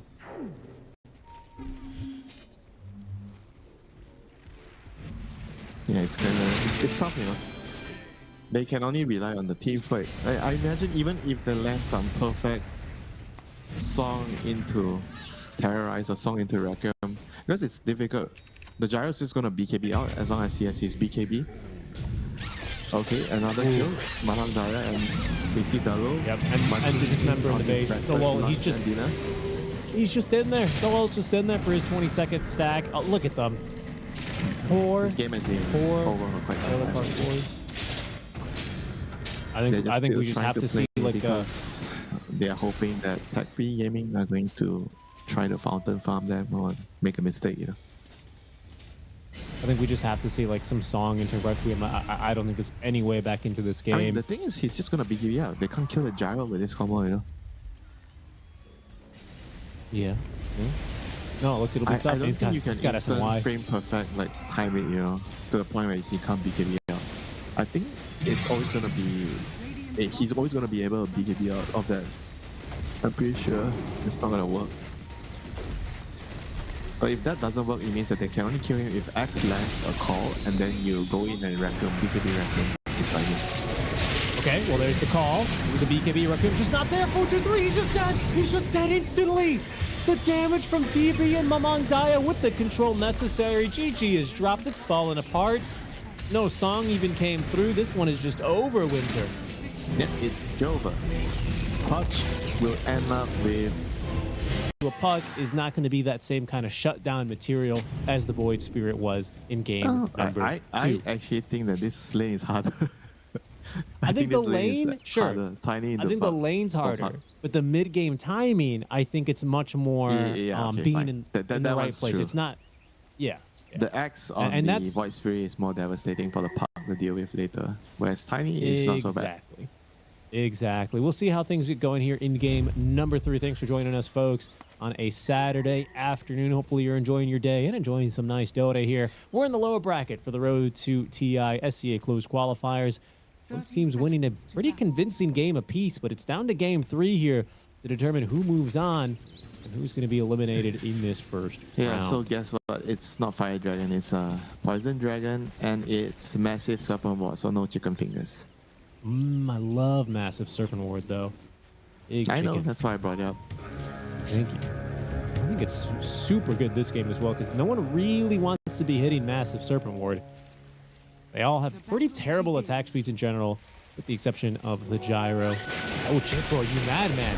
He ran in. They didn't see anyone top, and he's still going to run in for that bottom rune. This is what happened. He doesn't even get it. He might be dead. It's that regen, the bonus armor under the tower. He's fine, but he has no regen, so he has to run home anyway. Yeah, that was a repeat of game 1. Just swap sides, you know, they were on Dire game 1, and Jigroy was on Morphling, and he fed first blood exactly the same way to 3 heroes. But this time, it didn't happen. He has to walk back to base though, so it's still gonna be problematic.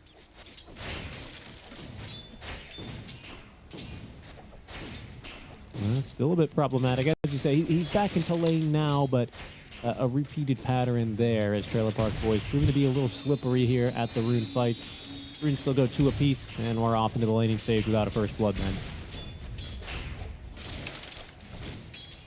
So which is the fun lane, Richie? The fun lane. Axe is always going to be the fun lane, I think. I agree. There's always like a threat of somebody dying in the middle of the crit wave. I think the struggle here for the Axe DB this game is that 4-2-3 is just eager to push these waves, right? Get a little bit of an earlier XP advantage and make sure that these lanes just shove very awkwardly. That's actually very true. Like with Gyro, it's like it's hard to pressure him and put out a lot of threat to kill him because the wave is always shoving in your face. He's pushing it out. So essentially, it's always like a draw or like a break even, you know? I will say, the lull, he's done something I really like seeing on a lot of position 4s. He's gone to block both camps, but most importantly, he stayed out of XP range to make sure that DB gets that solo XP, and he's got the skills, right, to be fighting earlier if he needs to try and neutralize like this awkward lane shoving. In fact, they may make a, well, it's only Aftershock, it's nothing there. Varish is getting his butt, his cold, icy butt. He's getting that butt, it's getting beat down here, man.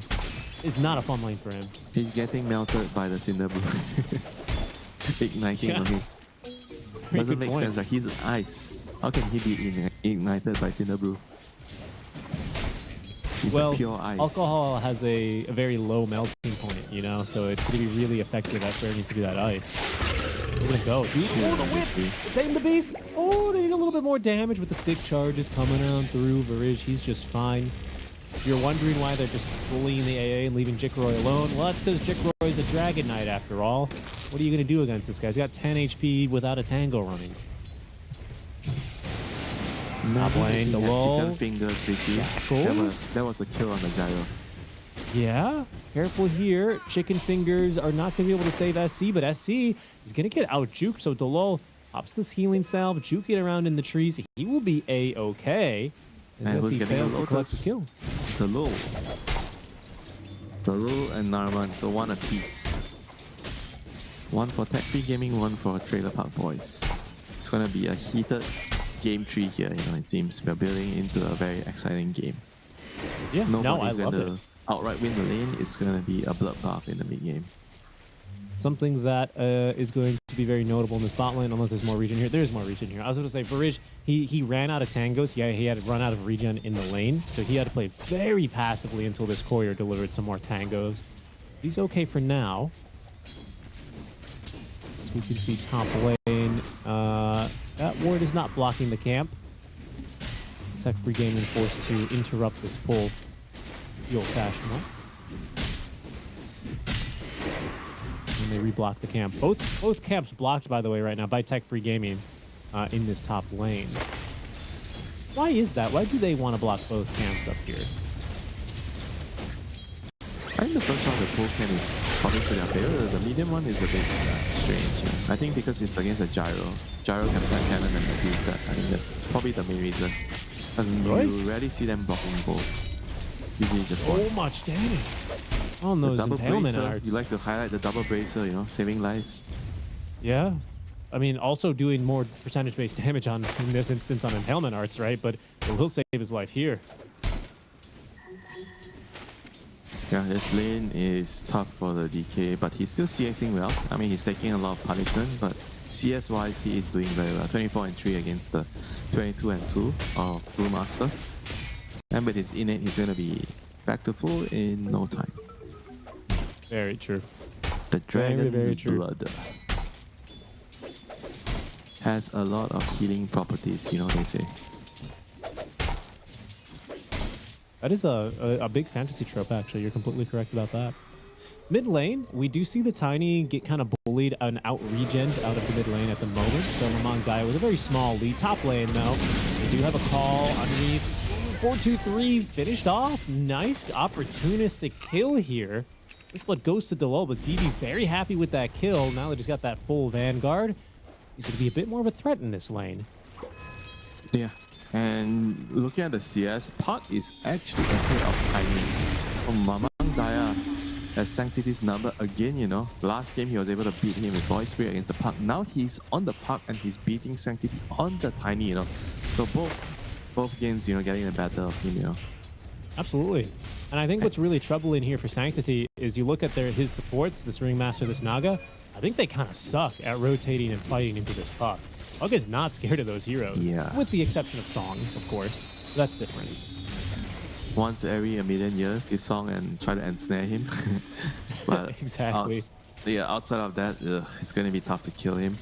You're going to have to rely mostly on the avalanche combination with the toss to kill him. Nice micro on the thing is as well, like illusion. it's not easy to push him out of the lane because he can phase shift the toss. Usually as Tiny, you harass with the crash landing, you toss. But against the puck, you can't exactly do that. And you already mentioned that they don't have the best supports at shutting down the puck either, Exactly, yeah. That's what's concerning for me. The Shaman, he will rotate down bottom because Axe is cutting waves behind the tier 2 tower, sets up for a quick and easy kill there onto the Ringmaster as they look to put more pressure onto the Brew's lane. This Brew, who is CSing pretty nicely so far, he's not going to be too happy to see an extra support down here in his lane. 4-2-3 though, he's being chilling up here though. DB off into the jungle to farm, but his CS is going to continue basically uninterrupted. I do like the strategy though from Tech Free Gaming, just putting a little bit more pressure here around some of the lanes. Every game DB is fat, This game, no different. Just stacks, doing well in the lane, just recovering. It seems like the reliable backbone, reliable offlaner that every team would dream to have here. Because every team is going to be able to give you something. Yeah, it seems so. It's always just been a matter of what can the itemization be, how is he going to be looking to scale. That's probably my biggest gripe with him, the way he itemizes might not be of the best interest of the team. It might be good for his own play, his own game, but it might not be best for his team. Okay, 11 making a quick play on the Jikroy. Brock on the Tame the Beast there, but 11 is going to get his beat chilled. And Mamang Gaia coming through with the Dream Coil of 4-2-3, taking the trip through the Twin Gate from the top lane. They don't have enough damage here. The secondary strikes, not enough to kill Mamang Gaia. Barrage, he will stand in between, actually gets the kill from the grave here onto Narman, but 4-2-3 cleans up. Ends up with both kills here and a very valuable rotation here through the gate early on. Yeah, in fact, very nice. That's given 11 level 6. Jikroy. Primal split now. Jikroy in a lot of trouble. There is no running from 4-2-3 as he will end up with a triple kill back to the top lane. Nice rotation from him. This is what Gyro brings to the table. The gate rotations, one of the best rotating carries you can ask for. Actually, if not, there's nothing better than a Gyro coming through the gate, I think, as a carry. Probably Yeah, especially in this kind of a no meta. one can do a better job. Now, back to the top lane, Sanctity, he's going to try and cut off the Tiny, toss back into the waiting hands of 4-2-3 as they rip that axe apart. Gyro is here again to clean up the kill. He's everywhere. After all, the man is flying, right? So it makes sense that he's everywhere. Trailer Park Boys, I mean, a very convincing here transition out of the laning phase, if we can call this kind of 8-minute movements. Really, really nice stuff. It's knowing where to put your pieces, like in chess, they always talk about sometimes a strength of a player is knowing where to put his pieces. Just like how Trailer Park Boys here, the lanes break down. They know how to rotate fields around the map to set up kills. He's going to try for a kill down bottom. They're also getting a kill top lane, but 4-2-3's got something to say about killing your Naga. He's not too happy about that. Secondary strikes with Sanctity rotating on it. He's got a shield rune. So, and nice job getting off the rocket barrage. Good effort by the Shaman. Trying to sacrifice himself here. Just not going to get the job done. Puck's nearby, but Winter, this is a Tiny with a shield rune and a full HP Gyrocopter. Not really anything a Puck's going to do here. Yep, nope. She is definitely no match. She wants to get her own shield rune now. Rune spawns bottom, controlled by Narman. And in fact, SE, careful here, Mamang Gaia up to the high ground. They missed the second impalement arts, and he's just going to have to jaunt out of this fight. Phenomenal rune control this game so far by the Trailer Park Boys. I have to say, I didn't think these supports would be very effective rotating into the puck, but they're doing enough just to make sure Sanctity kill him, Richie. You're right about that, but they can still secure the rune. Yeah. And they are both very, very durable and hard to kill heroes, right? Naga and the Ringmaster. For different reasons, Naga is just high base armor, high movement speed. Ringmaster is just annoying. You have to deal with the Whoopee Cushion, the Strongman Tonic, his Carney Classics, you know. His Souvenirs, or you want to call it. So what's the breakout item? What's the breakout timing here? Well, hold on. A little tower siege actually. With that massive serpent for ward. Trailer Park Boys? Yeah, no, I would say for tech-free gaming, because I think they're playing a little bit more on the back foot. And you can see here, this tiny Sanctity. He didn't get the toss back onto the Ancient Apparition. I don't think he really needs it. As for Rij, I didn't really have anywhere to go, I suppose, so he's just going to run back into his death. Support's dropping, and it looks like Garmin is here to deny that tier 1 tower away from the massive Serpent Ward. Autumn. He breathes. Actually taking a lot of damage here. Monk Dia is going to get chased, but does get tagged by the secondary strike. Still has range, though, for the coil, but I think the slows there on call down make it impossible to follow up for the kill. Yeah, I mean, he's also super tanky in power treads, Falcon Blade, and he has the Ogre Club. I mean, he is not an easy target to take down. And when he gets his HP talent as well, it's even more tanky. I mean, you were asking me about the item for tech-free gaming, right? A moment ago. Yeah. It's probably the dagger. Yeah. I think it's not going to change. On Axe. When you have Axe. Yeah, it's the dagger on Axe. Puck is not going to be getting dagger yet. Going for the Witchblade, and because she had kind of a one death recently, so it's going to slow her down for sure. Now she's pretty much on par with the Tiny. During the lane, she was a hit, but now not so much. So game is going to slow down in a moment. It's going to be some clearing of stacks until the daggers arrive on the battlefield, and the game will heat up again, you know. But as of right now, it's simmering. They're trying to get it to a boil. It's going to take time. I think maybe we'll start seeing some bubbles at the bottom of the pan. Varij finally has Ice Blast. You know, I think that was probably a big reason why this team felt a little bit weak, just in general, all the way around. There's more damage coming through at the moment, but like you say, you need some setup for that, and I think that's what that Axe is going to be. You see, by the way, SC, he's sending his illusions in just to block these scouts from spawning. It's very annoying to DB in the triangle. Yeah, that's how you know you're a proficient Naga player. You actually have the presence of mind to know that, okay, they have Dragon Knight, they have Axe, they have heroes that want to clear ancient stacks, and you're just doing as much as you can to be annoying. Wow, 11 has this Radiance finish. I mean, it is kind of a naked Radiance in between two bracers, but no boots whatsoever. Kind of what you're used to seeing, but He's the pretty good Drunken timing. Master. He needs no boots. Just need your Cinder Brew and with your Storm Stance.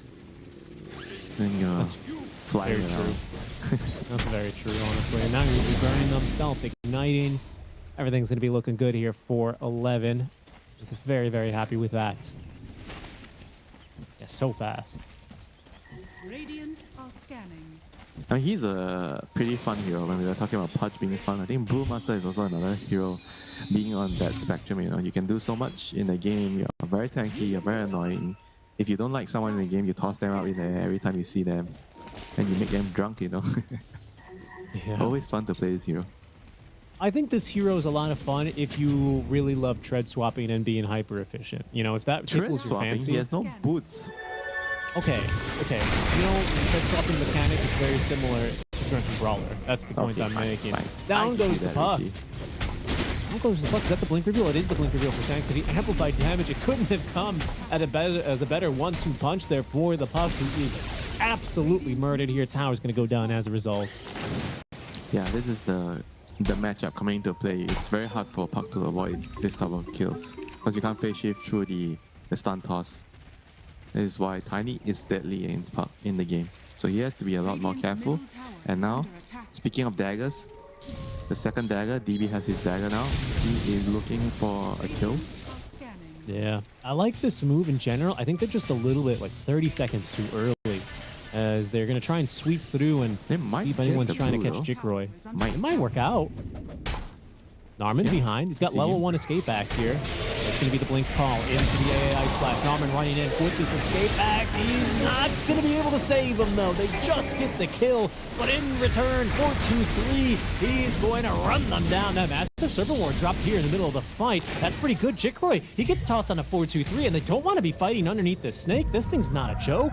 Song of the Siren used to cancel out that TP away, but SE, he also can't stand next to this snake. And Mamang Daya is joining the fight now. Will he actually have enough damage? That's an entirely different question. 4-2-3, another round of the flak cannons by Mamang Daya, giving them the control with that coil. And it looks like with cold feet, they'll collect the kill onto the Tiny. A 2-for-2 trade, but a much better deal here for Tech Free Gaming. Well done.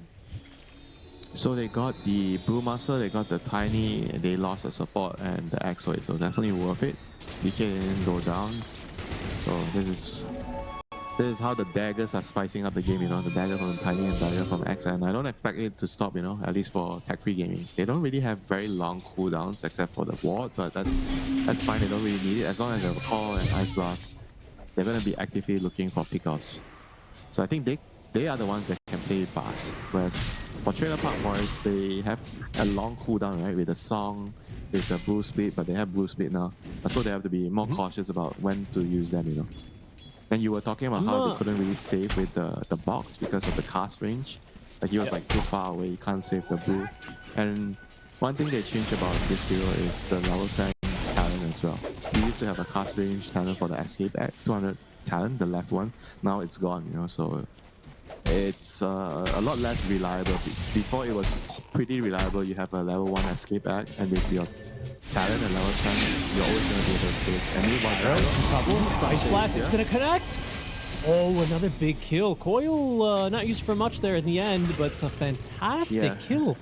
I mean, this is what I'm saying, you know, they don't really need to wait on any cooldowns. They can keep playing the map, keep looking for kills with their heroes, with their coil, with their Ice Blast, and it's always going to be dangerous for you pushing out far up on the map, you know. So whenever you're playing a dangerous area, I think probably Gyro shouldn't be the one pushing it out. You probably have to leave it to the Naga to push it out with her illusions, you know. Yeah, that's a little troublesome with this. Hold on, they see the Brew. Okay, I thought DB was going to go for a call, but they don't have the coil, they don't have the Ice Blast, and the Serpent Ward is already down. So they're just going to go back up. Good call there from Tech Free Gaming. But you're right, because I mean, maybe when this Brew tanks up a little bit more, maybe if he gets the Void Brawler when he needs it for that status resist, he can live a bit longer. But they have proof that they can kill this Brew 100-0 before he gets off that ultimate, and that's a big problem for this lineup, isn't it? He needs to, I think he needs to be a little bit less aggressive. I think maybe sometimes you're just used to the old Ringmaster where, okay, he's not level 10, but you are not used to the current one, the nerf one, where you need to be nearer, so you can't be so aggressive. But as long as he makes sure that there's the ring behind him, he should be able to survive with, which stance should he have? Either the earth stance or the status resist stance. I think maybe the earth one with the magic resist would help him survive the gank more. Because there's a lot of magic damage from A and the pub.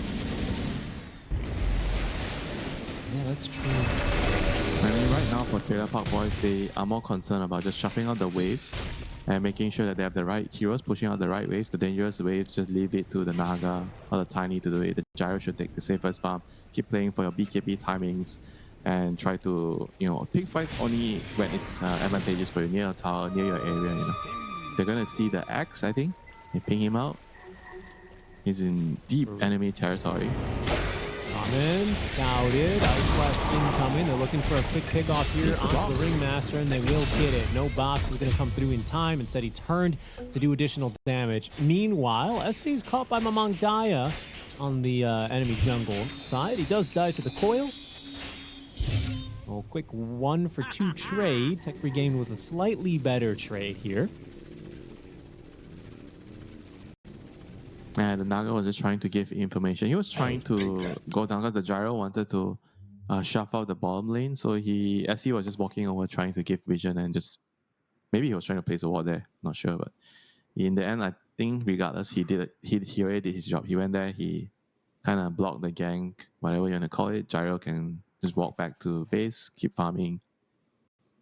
It's basically going to be on the map, you know. You have to pay really, really good attention on the map. Like how much can they get out of the map, you know. the dire side, they're always trying to push up, go as far as they can. And if you look at their observers, they have two lane wards, one in mid, one on bot. So that's going to help them decide whether they can venture further ahead to farm the dangerous areas. And I think at a stage like this, having those lane wards are going to be extremely important for them. If they can get another one on the top area as well, that would be really nice, you know. And 20 minutes hits, daytime is here. Roshan is going to be moving towards bottom. He is, so it's going to be easier for Trailer Park Boys to do it, but unfortunately they are also going to have trouble reaching the Tormentor here, which is going to be in favor of tech-free gaming. Disconnect here. Yeah, I wanted to point out how Jikroy's managed to just keep his head down and keep farming. I mean, 4-2-3, he's fought his way to a really nice net worth lead with this Ags. He's almost got this BKB ready to go.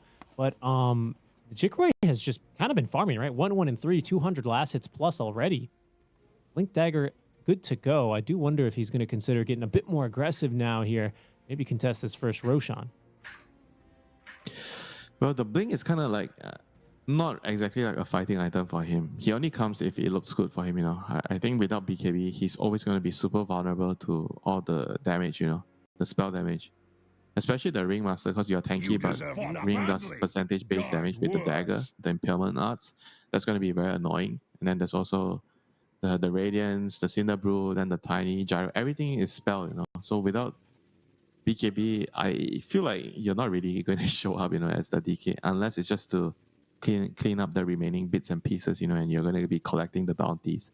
But outside of that, I will be hitting creeps, you know, if I'm the DK. I mean, he has Mjolnir, you know, so that's probably the best farming item he can hope for at the moment.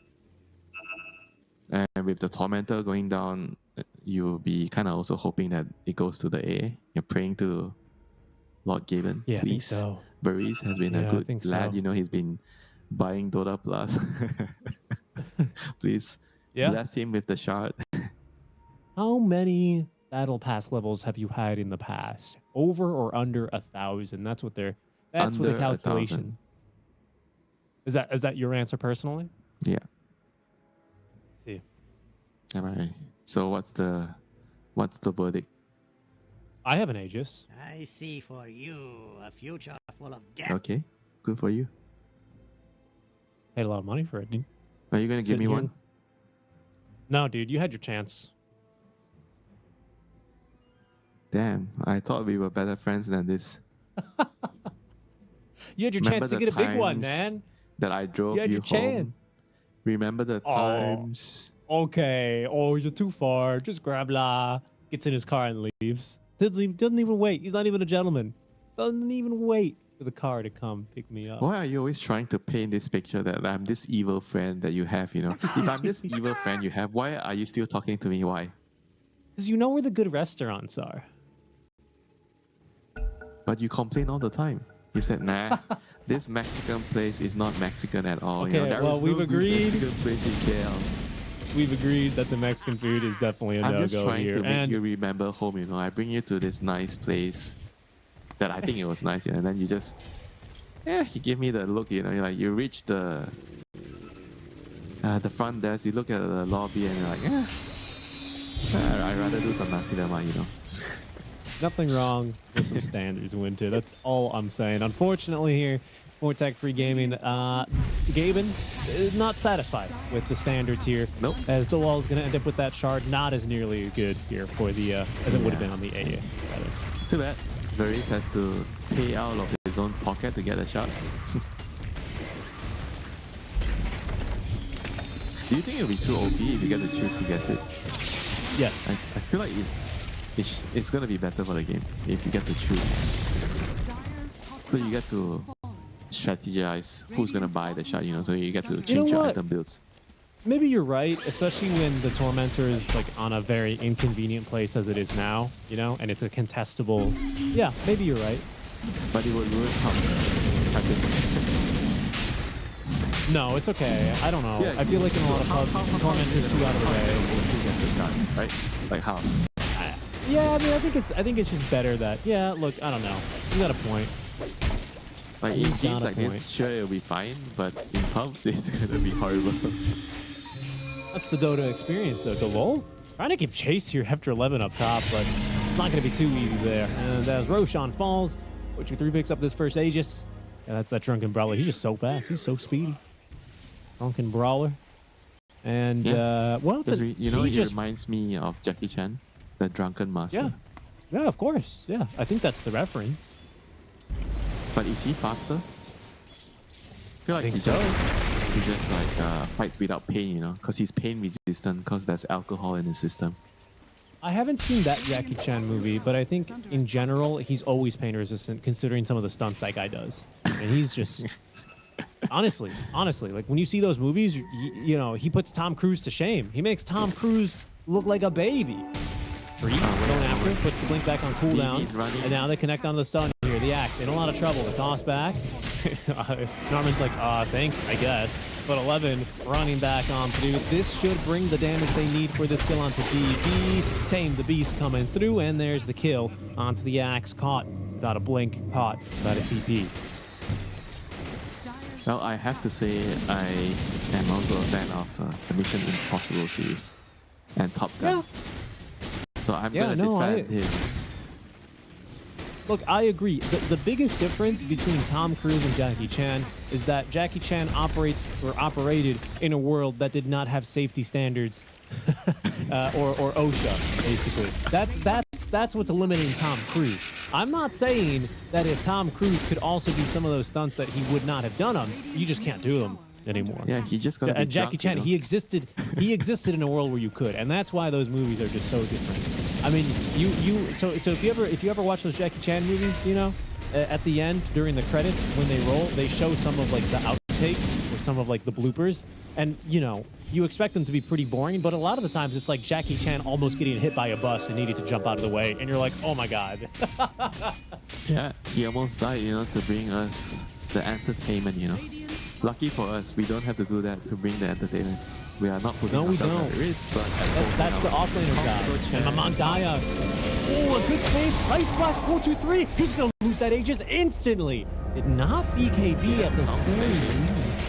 Oh, he's going to come out with the BKB. Ignores those shackles. Jikro standing his ground with his own BKB trying to fight. The axe, though. He ends up getting feared. The Tame the Beast gets perfect. And 11. He's going to get off this primal split. It's not good enough to save Sanctity. Or is it?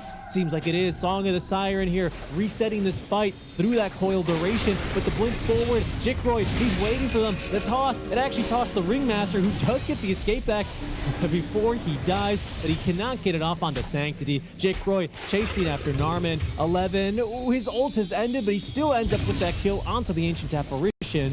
Where is this puck in this fight? Chasing down Narman. And it's going to be a 2-for-2 trade. Maybe 3 if you count that Aegis, but a good fight for Tech Free Gaming. Yeah, I kind of feel like the fight actually went badly because the Naga song wasn't used appropriately. You know, I think once the DK, so they killed. What happened was the initial fight started with the Gyro dying with the Ace, the Ice Blast that killed him, and then the DK BKB and man up to him, and he was fighting the Gyro.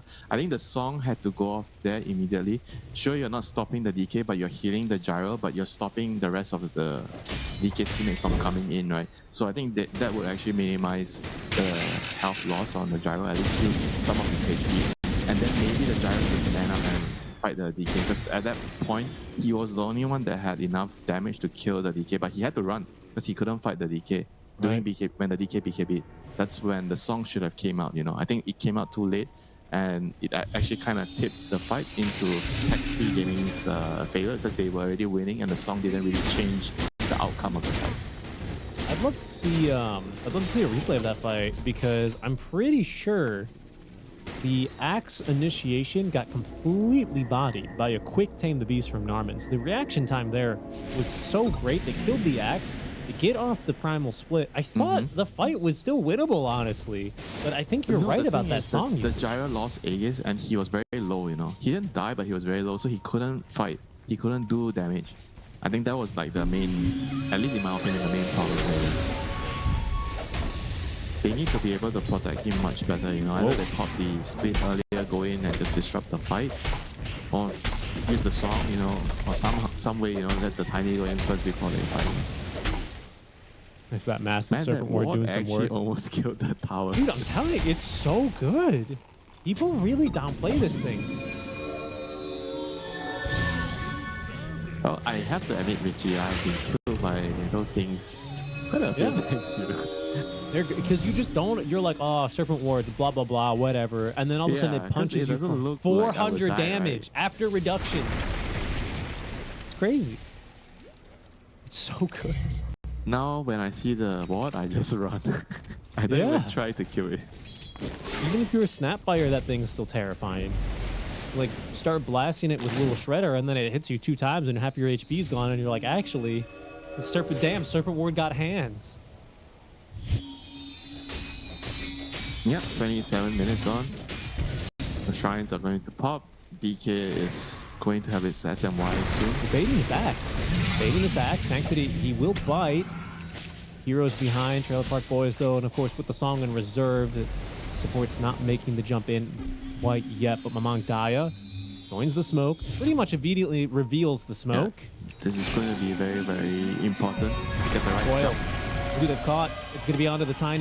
SC immediately unleashes the song of the Oh, Siren. DB's It's going pretty in. good. Is there any follow-up? They've got 3 heroes in the river, but DB protecting them with the Axe Scepter. comes the This dragon. Axe standing his ground. Jikroy trying to fight uphill as 11. He eats a stun. Ice Blast incoming, but he gets the ulti up just in the nick of time. The toss back is good to throw DB into the mix as 4-2-3 unleashing the damage under the BKB, but it's not enough. And now that BKBs are up, can they continue fighting? Jikroy, he's almost killed 11. 11's got to run out, run onto the cover. That shard saving his life, but he's got to abandon 4-2-3 here. Jikroy, the damage is just too high. The That battle of gunpowder the gauntlet. carries. Oh my god, DK. DK is proving to be the strongest hero in the game. The Gyro can't really man up to fight in the face of the DK. I mean, they have to really kite out the BKB, you know. I think the song initially was a bit also, I'm not really sure if it was the best play, you know, because the Tiny was full health. I felt like they could have just let Tech-Free Gaming initiate on the Tiny because they called the Tiny and the Tiny was in a position where he was very far away, right? So they needed to commit a lot of heroes very far to kill him. I think that would have served a perfect battlefield for the Gyro to stand there and BKB and hit all of them, you know. And they used the song when only the DK BKBs.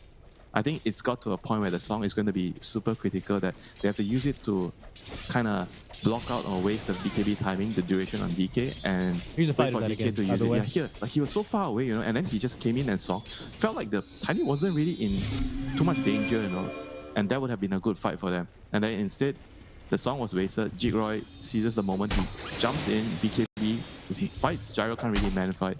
He almost kills off the Brew, but the Brew has to split, and yeah, I mean, here you can see DB coming in just to buy him some space. DK goes up, they kite out the Gyro's BKB, and once the Gyro has no BKB, Jigroy comes in, almost kills the Blue, but he was not successful, but he kills the Gyro. Gyro can't man fight him, and the fight was just over. I So think the this. story of the fight is going to be about how can they just run down this BKB duration, you know, kite it. Dire are I scanning. think it's so difficult here, right? Because in these fights, Gyro's the only one really doing damage at the moment. When Tiny's kind of getting initiated on like that, that's why that song I think felt so awkward. Because if Tiny's not doing at least 1 or 2 combos worth of damage, it's just up to the Gyro. Yeah, but at the same time, if they go on the Tiny is not an easy kill, right? It's gonna give you a lot of room to do damage as the Gyro. I mean, these are things that you really also have to consider in the team fights. You know, it's not gonna be easy in the heat of the moment, but you have to like have a mental note, right? I'm only gonna be using my ultimate when the DK BKBs, you know. You have to try to prioritize that and not just react all the time because you're just reacting, right? Tiny is yelling, guys, they are going on me, you know, they call me, you know, then he just, oh, okay, I'm coming to save you, you know, without too much thought process being put into it, you know. But to Okay, win the I team see. fights, they have to try to kite out the BKBs, and once the BKBs are on, that's when they pounce. Hide out the BKBs. That's going to be the move here.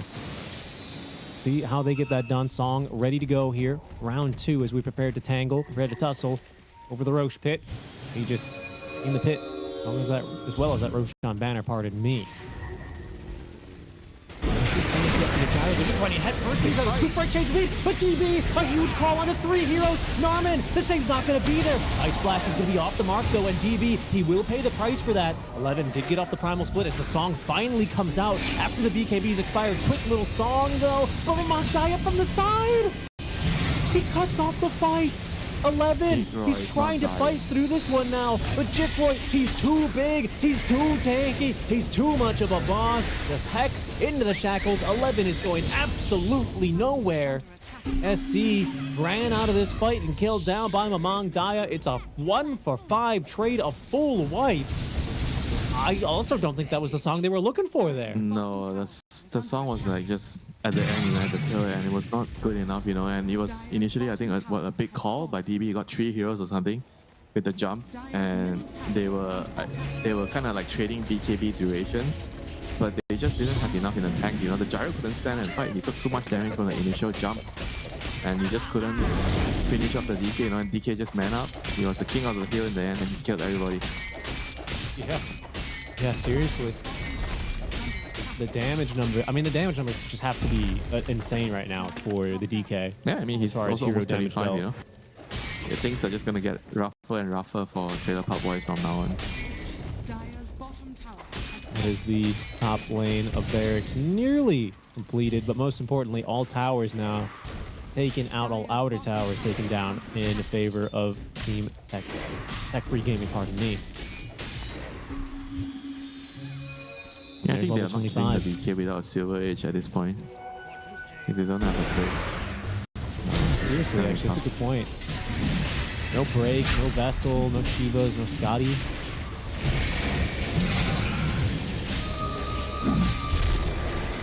Tech Free Gaming, they claim a big bounty now. Jikroy, you can kill him once, maybe. Good luck killing him twice. BKB in the backpack, though, at the moment. May leave him a little bit vulnerable.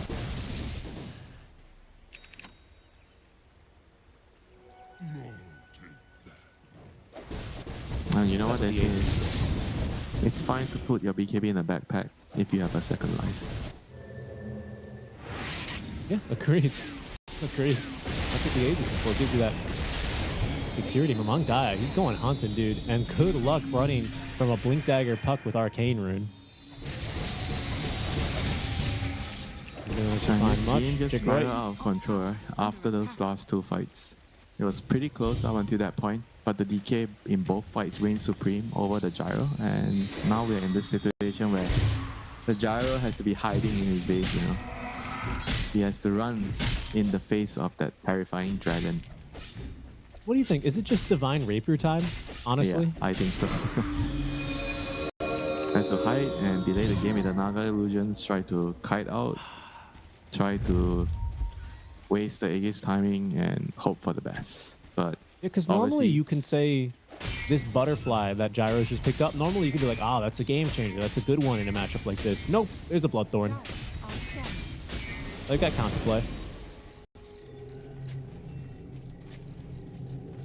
Oh no, BB's gonna find someone. Yep. Good catch. And he's found SC. Taunt, Jikroy running on in. The silence, no way out. Jikroy's like, excuse me, please move so I can kill the Naga. Oh, that's a weird spot. Yeah. He saw him I don't think I've initially, seen but that one. he kind of lost vision somehow.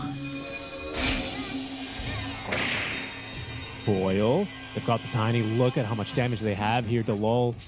Didn't throw any abilities in there. He's just going to let Sanctity run away. Jikroy looking him up on this high ground, dude. That poison dragon, that corrosive dragon, radiant. cannot let him get any time.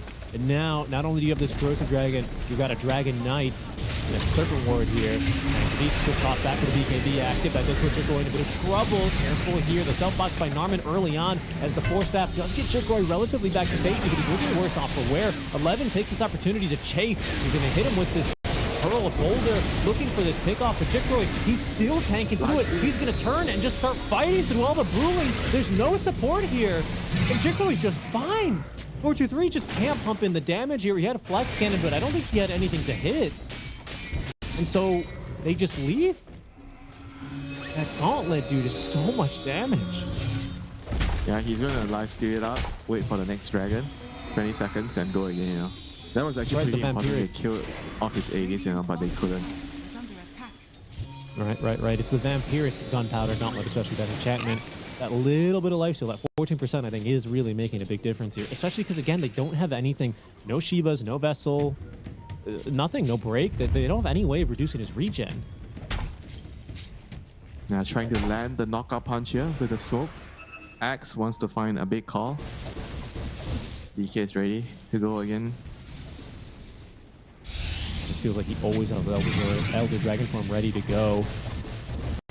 Chikuroi quickly removing that little bit of vision. 50 seconds until he has himself.